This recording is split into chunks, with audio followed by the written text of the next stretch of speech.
تاج و تخت ختم نبوت حضرت مولانا محمد الیاس گھمن صاحب۔ الحمد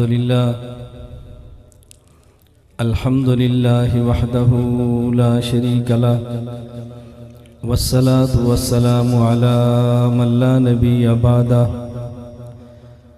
اما بعد فاعوذ باللہ من الشیطان الرجیم بسم اللہ الرحمن الرحیم محمد رسول اللہ اللہم صلی علی محمد وعلی آل محمد کما صلیت علی ابراہیم وعلی آل ابراہیم انک حمید مجید اللہم بارک علی محمد وعلی آل محمد کما بارکت علی ابراہیم وعلی آل ابراہیم انک حمید مجید۔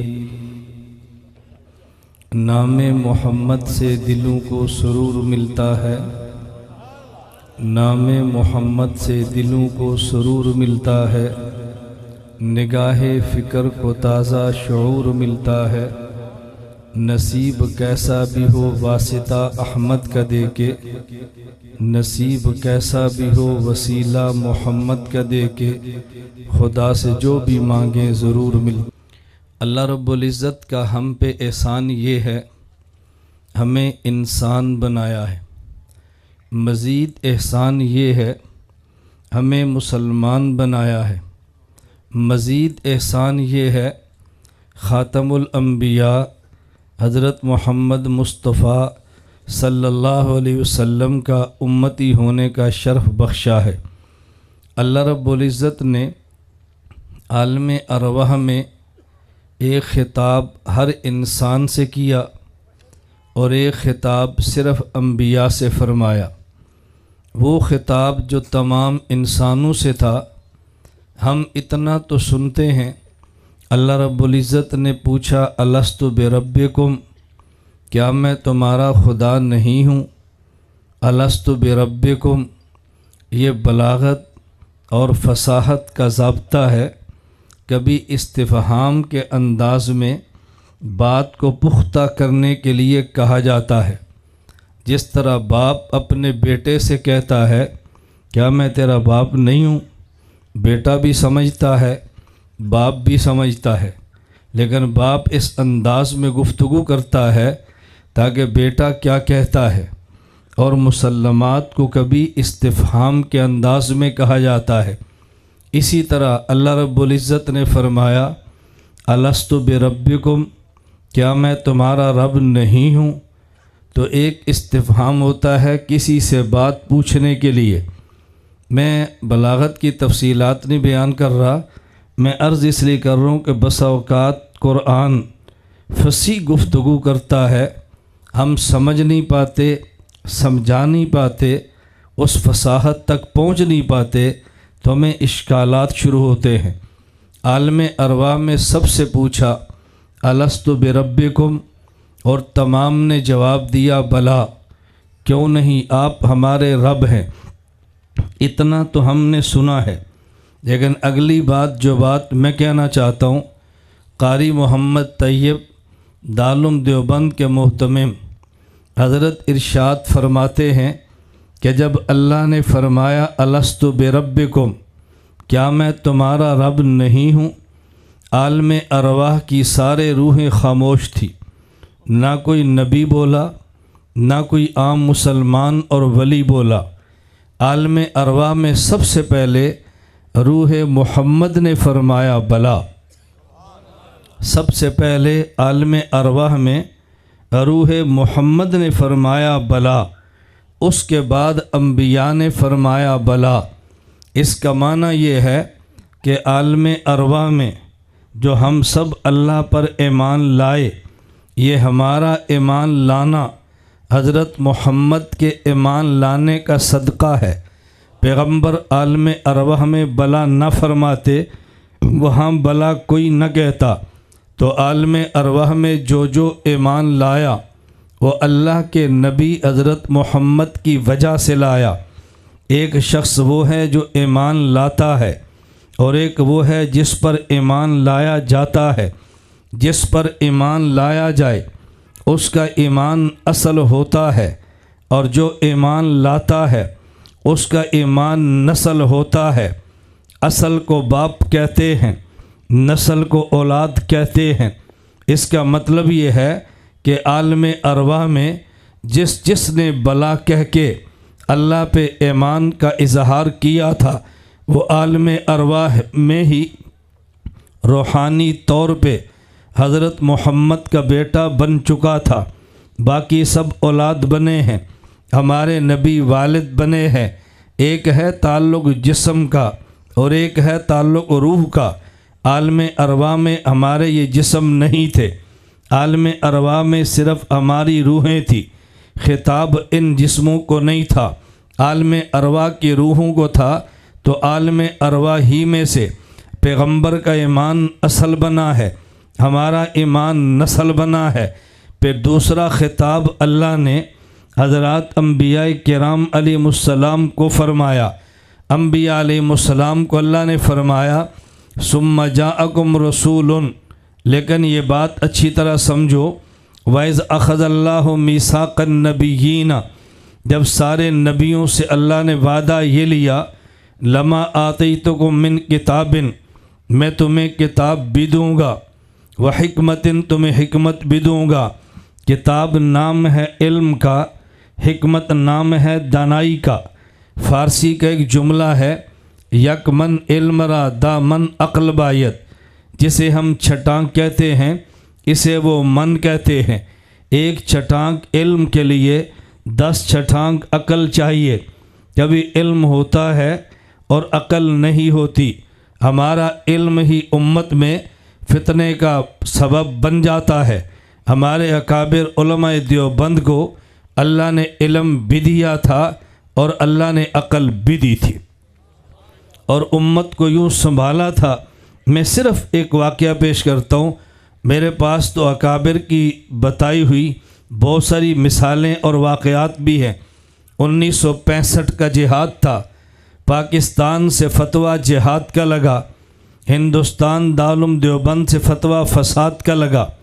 مفتی محمود رحمۃ اللہ علیہ سے کسی نے پوچھا، حضرت ایک بات سمجھ نہیں آ رہی، پاکستان کے دیوبندی علماء کہتے ہیں یہ 65 کا جہاد ہے، دارالعلوم دیوبند والے علماء کہتے ہیں کہ یہ جہاد نہیں فساد ہے، تو بات ان کی ٹھیک ہے یا بات ان کی ٹھیک ہے؟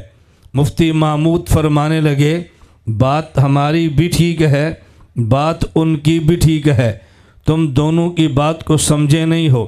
ادھر سے لڑنے والا مسلمان فوجی ہے، اور جب مسلمان فوجی کافر فوج کو مارے تو جہاد کہتے ہیں۔ ادھر سے لڑنے والا ہندو کافر فوجی ہے، اور جب کافر فوجی مسلمان کو مارے تو فساد کہتے ہیں۔ اس لیے ہم جہاد کہتے ہیں، وہ دیوبند فساد کہتا ہے۔ فرمایا دونوں ٹھیک ہے۔ ہم نے اکابر کو قریب سے دیکھا نہیں ہے، بس اوقات ہم دور سے بات کا گزرتے ہیں، پھر ہمیں بات سمجھانی پڑتی ہے۔ میں بارہا کہتا ہوں، جس جماعت کا سٹیج ہو، آنے والے کو کارکن بر کے بات کرنی چاہیے۔ جماعت کی پالیسیوں پر مشورے نہیں دینے چاہیے۔ اگر مشورہ دینا ہو تو جماعت کی شورا کو بند کمرے میں دیتے ہیں، عوام کو سٹیج پر نہیں دیتے۔ اس سے فساد پھیلتا ہے، باہمی طور پہ لڑائی ہوتی ہے، جھگڑے چل پڑتے ہیں، اور امت میں اتحاد کی فضا ختم ہوتی ہے۔ اللہ ہم سب کو یہ بات سمجھنے کی توفیق عطا فرمائے۔ فرمایا من کتاب، میں تمہیں علم بھی دوں گا، اس علم کے لیے حکمت اور دانائی بھی دوں گا۔ اللہ نے ہمارے اکابر کو دونوں چیزیں عطا فرمائی ہیں، اس لیے میں کم از کم اپنی بات کرتا ہوں۔ میں دائیں اور بائیں نہیں جاتا، نہ ہی جا سکتا ہوں۔ ہمارے اکابر نے سب کچھ ہمیں عطا فرمایا ہے۔ ثم جاءکم، پھر تمہارے پاس رسول آئے گا۔ یہاں بات سمجھنا، میں نے اسی آیت پہ مختصر سی بات کرنی ہے۔ پہلے فرمایا کہ وعدہ نبیوں سے لیا، پھر فرمایا کہ تمہارے پاس آخر میں رسول آئے گا۔ وعدے میں یہ نہیں کہا ہم نے وعدہ رسولوں سے لیا، فرمایا وعدہ نبیوں سے لیا۔ تمہارے پاس رسول آئے گا، یہ نہیں فرمایا تمہارے پاس نبی آئے گا، بلکہ فرمایا رسول آئے گا۔ اور وعدہ جن سے لیا ان کو نبی کہا، جس کے آنے کی بات کی ہے اسے رسول کہا۔ اس کا معنی یہ ہے نبی صرف وہ ہوتا ہے کہ جس پر وحی آ جائے، رسول وہ ہوتا ہے کہ جس پر وحی بھی آئے کہ تو نبی ہے، تو امت کو سنبھال لے، میرا پیغام پہنچا دے، اور ساتھ اس کو مستقل شریعت بھی دے دی جائے۔ اس کا معنی حضور سے پہلے جو تھے وہ نبی تھے، ان کو شریعتیں ملی ہیں، وہ تب بھی نبی ہیں۔ اگر مستقل شریعت نہیں ملی، صرف وحی آ گئی، وہ تب بھی نبی ہیں۔ لیکن رسول کی خاص علامت یہ ہے اس پہ وحی بھی آتی ہے، مستقل شریعت بھی آتی ہے۔ فرمایا میرے محمد سے پہلے جو آئے ہیں ہو سکتا ہے کسی پر وحی تو آئے اسے کتاب نہ ملے، کسی پر وحی آئے مستقل کتاب بھی ملے، کسی پر وحی آئے مستقل شریعت نہ ملے۔ میرے محمد کو میں نبوت بھی دوں گا، مستقل شریعت بھی دوں گا، اپنے محمد کو نبوت بھی دوں گا، مستقل کتاب بھی دوں گا۔ فرمایا ثم جاءکم، جو تم سب سے آخر میں آئے گا وہ ایک ایسا نبی ہوگا جس پر مستقل کتاب بھی ہوگی، توجہ رکھنا، اور جس پر مستقل شریعت بھی ہوگی۔ میں ایک بات پوچھنا چاہتا ہوں ان لوگوں سے جو ہمارے نبی محمد مصطفیٰ کو چھوڑ کے مرزا قادیانی کا کلمہ پڑھتے ہیں، بھئی ہمارا مختصر سا سوال یہ ہے، سب نبیوں سے آخر میں جس نے آنا وہ رسول ہوگا، یعنی اس پر مستقل کتاب ہوگی۔ تم یہ بتا دو کہ مرزے پر مستقل کتاب کون سی آئی ہے؟ حضرت موسیٰ پہ کتاب آئی، وہ کہتے ہیں اس کا نام تورات ہے۔ حضرت عیسیٰ پہ آئی، وہ کہتے ہیں ہمارے نبی پہ کتاب آئی، اس کا نام انجیل ہے۔ کوئی کہتا ہے میرے نبی پہ کتاب آئی، اس کا نام زبور ہے۔ میرے نبی کو کتاب ملی، اس کا نام صحیفہ ہے۔ تمہارے نبی کو کتاب ملی ہے، کوئی اس کا نام بھی تو ہوگا، اس کا کوئی نام نہیں ہے۔ اس کا معنی کہ مستقل کتاب نہیں ہے۔ بات توجہ سے سمجھنا، اگر کسی پہ شریعت ملے، بھئی تم کون ہو؟ کہا شریعت موسوی ہے۔ تم کون ہو؟ شریعت عیسوی ہے۔ تم کون ہو؟ شریعت ابراہیمی ہے۔ بھئی تم کون ہو؟ شریعت ابراہیمی ہے۔ اگر تمہارے نبی کے پاس کوئی شریعت تھی تم اس کا نام بتا دو۔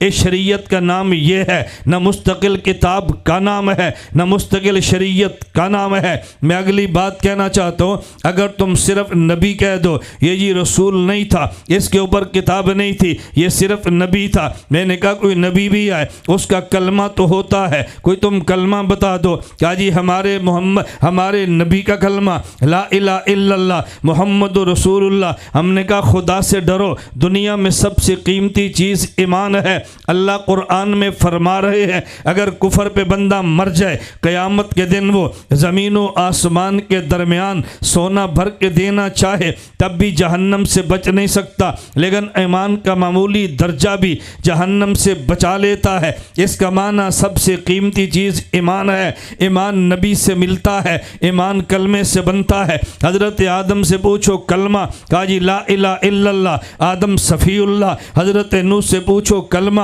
کہا جی لا الہ الا اللہ، نوح نجی اللہ۔ حضرت ابراہیم سے پوچھو کلمہ، کہا لا الہ الا اللہ، ابراہیم خلیل اللہ۔ حضرت موسیٰ سے پوچھو کلمہ، کہا جی لا الہ الا اللہ، موسیٰ کلیم اللہ۔ حضرت داؤد سے پوچھو کلمہ، کہا لا الہ الا اللہ، داؤد خلیفۃ اللہ۔ حضرت یونس سے پوچھو کلمہ، کہا لا الہ الا اللہ، یونس سبیح اللہ۔ حضرت عیسیٰ سے پوچھو کلمہ، کہا جی لا الہ الا اللہ، عیسیٰ روح اللہ۔ ہمارے محمد سے پوچھو کلمہ، کہا جی لا الہ الا اللہ محمد الرسول اللہ۔ ہم قادیانیوں سے پوچھتے ہیں، لڑتے نہیں ہیں، جھگڑتے نہیں ہیں، تمہیں ڈنڈے نہیں مارتے، ہم پیار سے سمجھاتے ہیں، تمہاری جنت کی فکر کرتے ہوئے جہنم کی فکر کرتے ہوئے یہ دنیا چند دن کی ہے، ہم مر جائیں گے، ہم چھوڑ جائیں گے، پاسپورٹ ختم ہو جائیں گے، نیشنلٹیاں تباہ ہو جائیں گی، یہ دنیا کی دولت مٹ جائے گی جس کے لیے ہم کلمے پڑھ رہے ہیں۔ ہم تم سے پوچھتے ہیں بھئی اپنے پڑھانے والوں سے پوچھ لو ہمارے نبی کا کلمہ کیا ہے؟ وہ کہتے ہیں لا الہ الا اللہ محمد الرسول اللہ۔ میں نے کہا خدا سے ڈرو، جوتا چوری کرو یہ بھی چوری ہے بھئی، کسی کی جیب سے چند پیسے نکالو یہ بھی چوری ہے، کسی کی گندم اٹھا لو یہ بھی چوری ہے، کسی کے چنے چھین لو یہ بھی چوری ہے، لیکن کسی کا کلمہ چھین لو، اس سے بڑا دنیا میں چور کون ہوگا؟ یہ کیسا نبی ہے جس کو کلمہ بھی نہیں ملا، اس کو کلمہ بھی چوری کرنا پڑے گا۔ میں کہتا ہوں آپ کہتے ہو مرزا سب سے بڑا کافر ہے، میں کہتا ہوں یہ بات الگ ہے۔ ہمارے دنیا کے معاشرے میں کفر ضرور ہے، لیکن انسانی سوسائٹی میں کفر عیب نہیں ہوتا۔ انسانی سوسائٹی کے عیوب الگ ہوتے ہیں، اسلامی سوسائٹی کے عیوب الگ ہوتے ہیں۔ نبی کے گھر میں زانیہ عورت نہیں آئی ہے، لیکن نبی کے گھر میں کافرہ عورت آئی ہے۔ حضرت لوط علیہ السلام کی بیوی یہ کافرہ ہے، حضرت نوح علیہ السلام کی بیوی یہ کافرہ ہے۔ اللہ نبی کو عیوب سے پاک رکھتا ہے۔ عیوب کا معنی یہ ہے کہ جو انسانی سوسائٹی کا عیب ہو اللہ وہ نبی میں نہیں آنے دیتا۔ او بھئی چوری یہ اسلامی سوسائٹی کا عیب نہیں ہے، یہ تو انسانی سوسائٹی کا عیب ہے۔ ہم نے کہا تم نے جس کو نبی مانا وہ تو انسانی سوسائٹی میں بھی رہنے کے قابل نہیں ہے۔ اس سے بڑا دنیا میں چور کون ہوگا؟ گندم کا چور بھی چور ہے لیکن چھوٹا، چنے کا چور بھی چور ہے لیکن چھوٹا، کلمہ چور چور ہے سب سے بڑا، کلمہ چور چور ہے سب سے۔ اتنا بڑا چور تم نے نبی مان لیا، اتنا بڑا چور تم نے رسول مان لیا۔ خدا سے ڈرو، توجہ رکھنا، اتنا بڑا چور تم نے اپنا نبی مان کے رہبر و رہنما مان لیا۔ میں سمجھا یہ رہا تھا ثم جاءکم رسول، توجہ سے بات سمجھنا، اللہ نے وعدہ جن سے لیا، فرمایا یہ سارے نبی ہیں، اور جو بعد میں آئے گا فرمایا یہ رسول ہے۔ نبی پر وحی آتی ہے، شریعت ہو مستقل یا نہ ہو وہ نبی ہے، وحی آتی ہے مستقل کتاب ہو یا نہ ہو وہ نبی ہے، لیکن رسول اسے کہتے ہیں اس پہ وحی بھی آتی ہے اور مستقل کتاب بھی آتی ہے، مستقل شریعت بھی آتی ہے۔ بات توجہ سے سمجھنا، مرزا رسول تو ہو نہیں سکتا، مستقل شریعت کا نام بتاؤ۔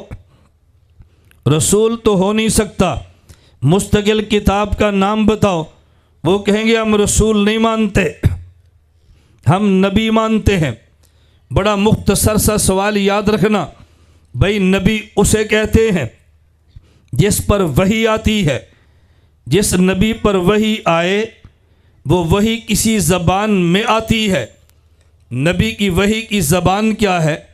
قرآن کہتا ہے وما ارسلنا من رسول الا بلسان قومی۔ ایک ہے نبی کی امت، ایک ہے نبی کی قوم۔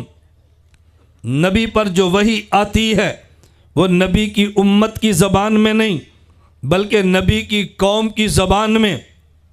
یہ بات توجہ سمجھنا، ہم سب نبی کی امت ہیں۔ میری زبان پنجابی، دوسرے کی پشتو، تیسرے کی سندھی، چوتھے کی عربی، پانچویں کی انگلش، کسی کی افریقی، یہ سب نبی کی امت ہیں، لیکن یہ سارے نبی کی قوم نہیں ہیں۔ قوم کہتے ہیں کاسٹ کو۔ بھئی نبی پاک کی قوم کیا ہے؟ قریشی، ہاشمی قریشی۔ قریش کی زبان عربی، تو ہمارے پیغمبر کی وحی کی زبان بھی، توجہ سے مسئلہ سمجھنا، عربی۔ نبی کی وحی کی زبان وہ نہیں ہوتی جو نبی کی امت کی زبان ہو۔ نبی کی وحی کی زبان وہ ہے جو نبی کی قوم کی زبان ہو۔ ہم قادیانیوں سے سوال کرتے ہیں تم نے جس کو نبی مانا وہ غلام احمد ہے، تم بتاؤ اس کی قوم کیا ہے؟ سوال سمجھ لو گے، اس کی قوم کیا ہے؟ کیا قوم ہے؟ بولو۔ مرزا چوہان نہ، اور خدا تو ڈر۔ توجہ رکھنا، قوم کیا ہے؟ بولو نا۔ مرزا غلام احمد، قوم کیا ہے؟ مرزا۔ بھئی ہم پوچھتے ہیں یہ مرزا کون ہے؟ یہ عرب ہے، انگریز ہے، افریقہ ہے، ہندوستان کا ہے۔ کہا جی ہندوستان کا ہے۔ ہم نے کہا وہاں کے جو مرزے ہیں ان کی زبان کیا ہے؟ کہا جی پنجابی۔ ہم نے کہا اگر مرزا غلام محمد قادیانی نبی ہے تو پھر اس کی وحی کی زبان پنجابی ہو، وحی کی زبان پنجابی ہو۔ جہاں تک قادیانیت کو میں نے پڑھا ہے، میرا مطالعہ بہت زیادہ نہیں ہے، بہت کم ہے، جہاں تک میں نے پڑھا ہے یہ کہتا ہے مجھ پر وحی آتی ہے کبھی عربی میں، کبھی انگلش میں، کبھی فارسی میں، کبھی پنجابی میں، کبھی اردو میں، کبھی سنسکرت میں، 7 زبانوں میں وحی۔ توجہ رکھنا، نبی کی وحی کی زبان وہ جو نبی کی قوم کی ہے، مرزے کی قوم ایک ہے، وحی کی زبانیں 7 ہیں۔ قوم اور وحی کی زبانیں بولو، اب مسئلہ سمجھنا، وحی کی زبانیں 7 اور قوم، نبی کی وحی اسی زبان میں جو قوم کی زبان ہے۔ اگر مرزے کی وحی ٹھیک ہے تو پھر قومیں 7، قومیں کتنی ہوگی؟ اور اگر قوم ٹھیک ہے تو پھر وحی ایک۔ یہ تم نے فیصلہ کرنا ہے کہ اس کی قوم ٹھیک تھی یا وحی ٹھیک تھی۔ اگر وحی ٹھیک نہیں ہے تو پھر نبی نہیں ہے، اور قوم ٹھیک نہیں ہے، 7 قومیں ہیں۔ ایک بندے کی قوم ایک ہوتی ہے، جس کی 2 قومیں ہو، ہمارے ہاں اس کو حلال زادہ نہیں کہتے، اسے حرام زادہ کہتے ہیں۔ 2 قومیں ہوں حرام زادہ، 3 قومیں ہوں بڑا حرام زادہ، 4 قومیں بڑا حرام زادہ، 5 قومیں بڑا حرام زادہ، 6 قومیں بڑا حرام زادہ، 7 قومیں اس سے بڑا حرام زادہ۔ ہم کہتے ہیں تمہاری مرضی، ہم تم سے لڑتے اور جھگڑتے نہیں ہیں۔ اللہ قرآن میں فرما رہے ہیں وَمَا أَرْسَلْنَا مِن رَّسُولٍ إِلَّا بِلِسَانِ قَوْمِهِ، کسی نبی پر وحی اس زبان میں ہوتی ہے جو نبی کی قوم کی زبان ہو۔ مرزے کی قوم مرزا ہے، لہذا وحی کی زبان وہ ہو جو اس کی قوم کی زبان ہے۔ اگر تمہیں نبی ماننے پر اصرار ہے تو پھر قومیں 7 مانو، اگر قوم ایک ماننے پہ اصرار ہے پھر اس کو تم نبی نہ مانو، کیونکہ نبی کی وحی قوم کی زبان میں ہوتی ہے۔ ہم جھگڑتے تم سے نہیں ہیں۔ میں نے کہا بات توجہ سے سمجھو، جس طرح چور ہونا یہ اسلامی نہیں، انسانی سوسائٹی کا عیب ہے، بالکل اسی طرح حرام زادہ ہونا اسلامی نہیں، یہ اسلامی نہیں، انسانی سوسائٹی کا عیب ہے۔ میں اسلام کی بات نہیں کر رہا، میں تو انسانی سوسائٹی کی بات کر رہا ہوں۔ ہمارا میسج صرف مسلمان کے لیے نہیں ہے، ہمارا میسج یورپ کے لیے بھی ہے کہ جس کو تم نے نبوت کے لیے چنا، اسلام کا مسئلہ بات کا ہے، ایمان کا مسئلہ بات کا ہے۔ اللہ نے ہمیں کرم کیا کہ سب سے پہلے انسان بنایا ہے، پھر کرم کیا ہمیں مسلمان بنایا ہے، پھر کرم کیا آخری نبی کا امتی بنایا ہے۔ جس کو نبوت کے لیے تم نے چنا یہ تو چور بھی ہے، اور اگر اس کی نبوت مانے حرام زادہ بھی ہے۔ ہماری سوسائٹی میں نہ چور قبول ہوتا ہے نہ ہی حرام زادہ قبول ہوتا ہے۔ انسانی سوسائٹی میں اس کو کوئی قبول نہیں کرتا۔ تم کہتے ہو تو مولوی لوگ مان لو، ان سے جھگڑا مولویت کا نہیں ہے، یہ بات کا مسئلہ ہے۔ ان سے جھگڑا اسلام کفر بات کا ہے، ان سے پہلے جھگڑا انسانی سوسائٹی کا ہے۔ جس بندے کو انسانی سوسائٹی میں قبول نہیں کیا جا سکتا، ہم اس بندے کو نبی مان لیں۔ یہ ہے تو ایک مختصر سا لطیفہ۔ ہندوستان میں مناظرہ مرزائیوں سے طے ہوا، انگریزوں نے ٹرین لیٹ کر دی، مسلمان مناظر نہ پہنچا، مرزائی اچھل رہا تھا، لاؤ اپنا مناظر۔ ایک جٹ آدمی اٹھا، اس نے کہا میں بات کرتا ہوں۔ کہا تو کرے گا؟ کہا جی میں کرتا ہوں۔ وہ کھڑا ہوا، اس نے 5 منٹ مرزے قادیانی پر گالیوں کی بارش برسائی۔ لوگوں کا سر شرم سے جھک گیا۔ یہ کیسا آدمی ہے، اس کو بات کا سلیقہ بھی نہیں آتا۔ وہ جب بیٹھا قادیانی مرزائی کھڑا ہوا، اس نے کہا جی اس سے کیا بات کرنی، کوئی دلیل تو دی نہیں ہے، صرف گالیاں دیتا ہے، گالیاں دینے سے مناظرے کا مسئلہ حل نہیں ہوتا۔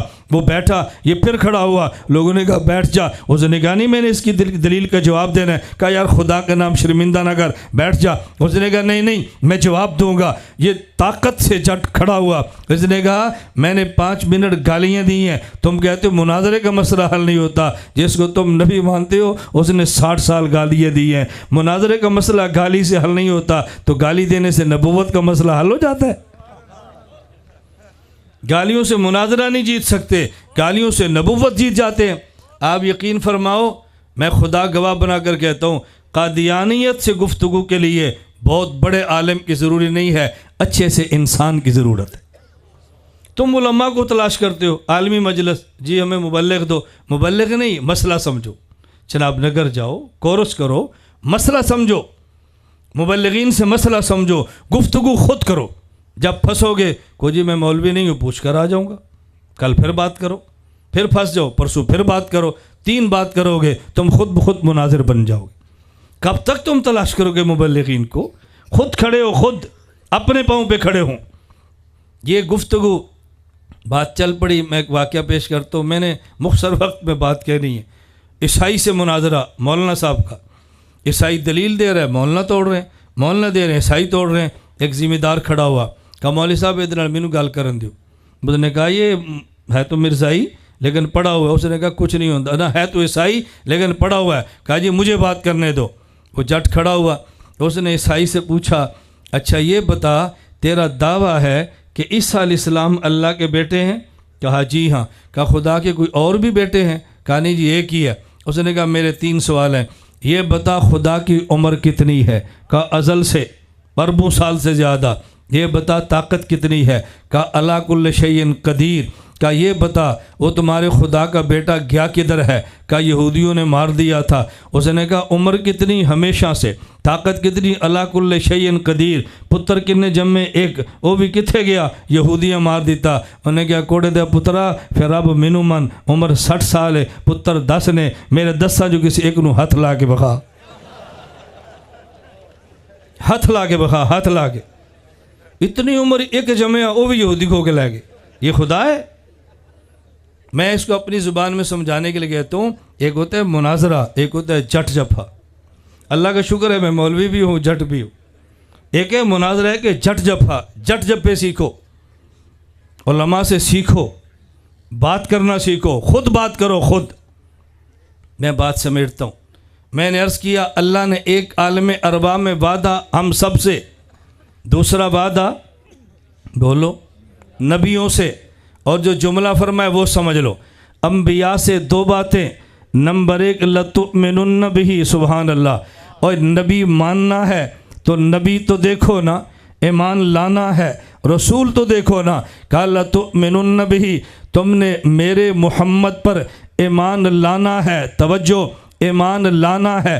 ایک وہ جو ایمان لائے، ایک وہ جس پر ایمان لائے، جس ایمان لایا جائے اس کا ایمان اصل، جو ایمان لائے اس کا ایمان نسل، اصل باپ ہے، نسل اولاد ہے، آدم سے لے کر عیسیٰ یہ سب ایمان لانے والے ہیں۔ ہمارے محمد پہ ایمان لایا جا رہا ہے، اس کا معنی یہ ہے ہمارے محمد کا ایمان باپ ہے، سب انبیاء کا ایمان اولاد ہے، ہمارے نبی کا ایمان باپ ہے، ہم سب کا ایمان اولاد ہے، ان کے پاس ایمان باپ ہے، اس رشتے میں نبی باپ ہے، سارے نبی ان کی اولاد ہیں۔ حضرت آدم بیٹے ہیں، محمد باپ ہیں، عیسیٰ بیٹے ہیں، محمد باپ ہیں۔ تم کہو گے پہلی بار، میں نے کہا پہلی بار نہیں، اکابر نے لکھا، ہم نے کبھی توجہ نہیں دی۔ حضرت عائشہ ازواجہ امہاتہم یہ ماں ہے، سیدنا صدیق اکبر مومن ہے، حضرت حفصہ یہ ماں ہے، حضرت حفصہ مومن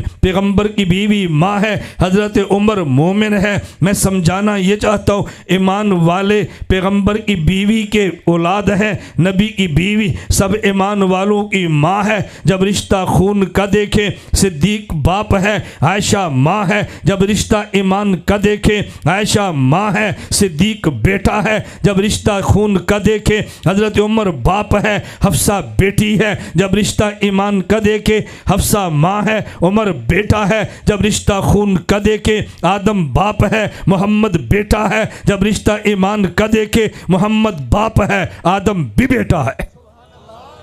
لَتُؤْمِنُنَّ بِهِ وَلَتَنْصُرُنَّ، تم سب نے ان کی تائید بھی کرنی ہے۔ علامہ سبکی نے مستقل کتاب لکھی ہے التفصیل والمنہ، ایک آیت کی تفسیر میں پوری کتاب لکھی ہے۔ تم نے تائید بھی کرنی ہے، سب کسی کے پیچھے کھڑے ہو کے امام مان لیں، اس سے بڑی تائید کیا ہوتی ہے۔ بیت المقدس میں حضور کو امام من کے انبیاء نے تائید بھی کی ہے۔ میں بس اتنی بات عرض کرتا ہوں، اللہ کا کرم ہے ہمیں انسان بنایا، اللہ کا کرم ہے ہمیں مسلمان بنایا، خدا کا کرم ہے آخری پیغمبر کے امتی ہونے کا شرف بخشا ہے۔ ہم اس پہ خدا کا شکر بھی ادا کریں، اس نعمت کی قدر بھی کریں، اور اس نعمت کی شکر اور قدر یہ ہے اس پر جس حد تک ممکن ہو انسان محنت کرے۔ اللہ مجھے اور آپ سب کو ختم نبوت کی تحریک کا غلام بنائے، نوکر بنائے، خادم بنائے، اپنا سب کچھ اس پہ لٹانے کی توفیق عطا فرمائے۔ وآخر دعوانا ان الحمد للہ رب العالمین۔